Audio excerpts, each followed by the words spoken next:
Thanks for doing this, man. I appreciate it. Hey, thank you for having me. I appreciate that. You're the only guy I've ever had in the studio where when I showed up, you were working out. That's what I do, man. That's my life. That's my life.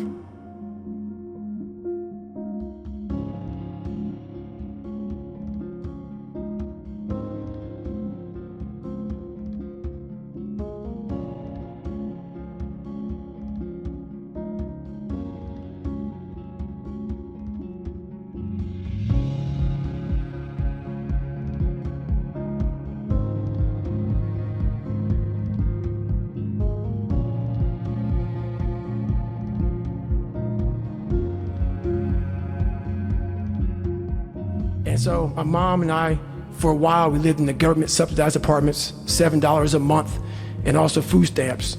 And we slowly moved up to a $230 a month place. But at the time, we were pretty poor. But my mom afforded enough money for me to go to see a tutor one hour a week. So for 4 hours a month, and I had 6 months to study for my last test. I could only take the ASVAB test 3 times. And I studied my ass off and passed it. And I got in the Air Force and realized there was more things in front of me. I was afraid of the water, terrified of the water. And I learned how to swim, but what gets everybody in this training, in all special ops training, is the water confidence, where they try to pretty much drown your ass. All of our lives we've been breathing. And they take that from you, and they want to see how comfortable you are in the water. And there's only 1% African Americans in special operations. And I didn't know anything about African, like a lot of them are negative buoyant, which I am, because of the bone density. I struggled. But 6 weeks into the program, there was about 25 guys left out of about 150. I was there, and I didn't go to sleep for 6 weeks of the program. And I wanted to quit so badly, but I quit everything in my life. I copied through school. I wanted to prove people wrong. So from the age of 19 to the age of 22, I went and did a job called TAC-P, where you control fast movers behind enemy lines. Cool job, but there's no water. I was afraid of the water, so I avoided it. And I gained 125 pounds in that time frame. I went from 175 to almost 300, to 297 was my heaviest. And I started working for a job called Ecolab, where you spray for cockroaches at 24. And spraying at different Steak and Shakes, Red Lobster, whatever, from 11 o'clock at night to 7 o'clock in the morning. And what changed, I came home and watched this Discovery Channel show, Class 224. I came home from Steak and Shake. I sprayed it down last, get a big old large 42-ounce shake, walk across the street and get a box of mini donuts from 7-Eleven. And I would drive home for 45 minutes. This big old fat guy who, yeah, I worked out, but I was fat. I didn't run, didn't PT, I just hit the gym. So driving home, turn the TV on, and what comes on, the Discovery Channel show, and that's where everything changed for me.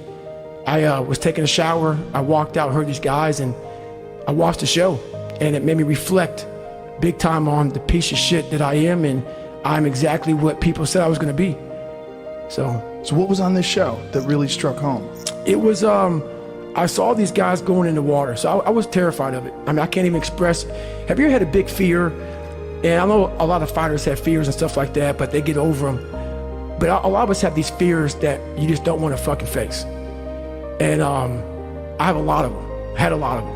And that's what created the person who's in front of you today, and we'll get into that. But just a scared bitch is what I was. But I was watching these guys going through Hell Week, Class 224, and these guys ringing the bell, quitting, dropping their helmet down, rolling out. A lot of guys just leaving. And it made me reflect on my fears, my insecurities. And I saw real men, what I thought were real men, who were staying, who were overcoming adversity, who were overcoming all these different things that I had blamed so many fucking people in my life, my dad, my mom for not being there. When I was 14 years old, my mom was gonna get remarried to this great guy. He got murdered. And then I moved back to that small town in Brazil, and everybody was to blame. My learning disability, my skin color, me being everything. And so I sat there for a while, and I was like, man, I've got it. No one's gonna fucking come to help me. No one's gonna fucking come to help me. It's fucking me against me, period. And so I had to man up, and I said, first thing I gotta start doing is facing every fucking fear I have, no matter what the fuck it is, man.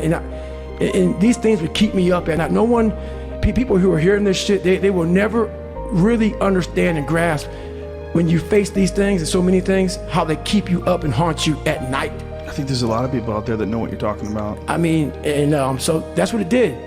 And I had two options: to either be that 300-pound guy who sprayed for cockroaches and made $1,000 a month, and at 24 years old, knowing when I'm 50 years old, I can reflect on this and think about what guy I never became, or I can totally just sack it up and fail and fail and fail until I succeed.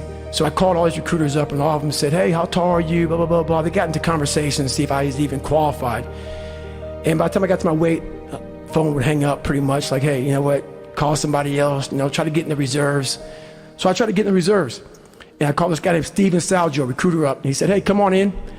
He saw me, put me through the weight standard, all this other stuff. And to get into the class I had to lose 106 pounds in less than 3 months. So I was like, fuck that, I can't do that. I grabbed my chocolate milkshake and went back to Ecolab. I'm going back to work, man. This is my life. So in this job, you're looking for cockroaches, looking for rodents and stuff like that. And this next morning or this next night, I went to work and I don't like cockroaches too much. I hit the mother load of cockroaches. And this restaurant got full of cockroaches and rodents and everything else. And I sat there and I said, this is my life. I said, this is my life. You are exactly who, this is it. And I said, this ain't gonna be it for me. I had to build this callous mind, and I built it through suffering. And I lost the weight. And I went back to recruiter. I got into that class, and I went through 3 Navy SEAL Hell Weeks in 1 year. Only guy to ever be in 3 Hell Weeks in 1 year, to my knowledge. The first one I didn't make it through. The next 2 I did. And I just didn't stop anymore from there. And I started realizing through this process that the fucking mind is what you created. And I started opening different doors that I didn't think were even there, that I didn't think even existed. And the more doors I opened up, the more I started realizing that my potential is damn near endless. And it changed my whole mindset. So I went from David Goggins and I created Goggins. If anybody knows my life story, and I'll try to give you just a snippet of it, where I'm at today is in front of Joe Rogan telling you my life. To get through where I became, to get through where I'm at now, there's nothing but pride I have for myself that I can't really show people. Because I have this face that they see like, are you happy? What's wrong with you? I'm driven, I'm obsessed, and that's what you see. That's it. People need to hear this story. This is an exciting story for people, because there's a lot of people out there that feel trapped and they feel stuck and they feel like they can't do anything and this is who they are. And you're a guy who felt that exact same way, but figured out how to not be that person and be a person that you would admire. But that's all it came down to. I made myself good enough. And the days I couldn't run that far, the next week, I would do 2-a-days. So on the running, if I ran a quarter of a mile, I wait a fucking couple hours, it'd haunt me, bother me. I try to run a half a mile the next time, same day. You can do more than this. If I had to walk, I had to walk. It just became just a process of grinding and grinding, and grinding is not even a good word for it. It's not even a good word for it. And just going further and further. And then when I got through running, I go to the bike, I go to the pool.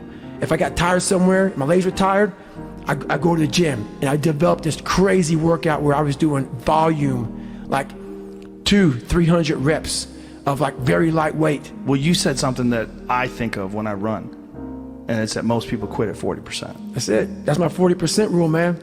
I love that quote. That's my 40% rule, man. And I really developed that through my heart surgeries, and I developed that through that first 100-mile run. Is I thought I had given 100%. When I was on that chair at mile 70, I was fucked up. I thought I'd given 100%. And to go that last, I go, man, I wasn't even near 100%. So I came up with this thing called the 40% rule. And it's basically where it's like a car. You put a governor on a car. And let's say the car can go 130. That governor stops the car at 91. And you're driving thinking, man, I want to fucking floor it, but I can't go any faster. We do that to our brain. We put a governor on our brain. The second we feel pain, discomfort, suffering, all those words that we hate to say because we have this happy, peaceful world we live in now, we stop. We slow down. And if you can get through these different barriers and gain 5%, 2%, 3%, that 40% becomes 60. That 60% becomes 70 and 80 and 90. And then you'll hopefully one day near 100. I don't know many people who probably at 100. We think we're there, but there's so much more. You probably gave 99.99999 I and got out of there with your life. I guarantee it. I guarantee it. Man, dude, I don't know how to end this any better than that. So let's just wrap this up. If people want to find your stuff, what's the best place to go and look for it? I'm just at David Goggins, man. Social media, on Instagram, Facebook. I don't tweet that much stuff out because I write messages. And I always link that, on Twitter to my Facebook and Instagram, but it's just at David Goggins. It was an honor and a privilege, brother. Hey, thanks Thank you a lot, very Joe. much, man. I really, really, really appreciate it. Thank you.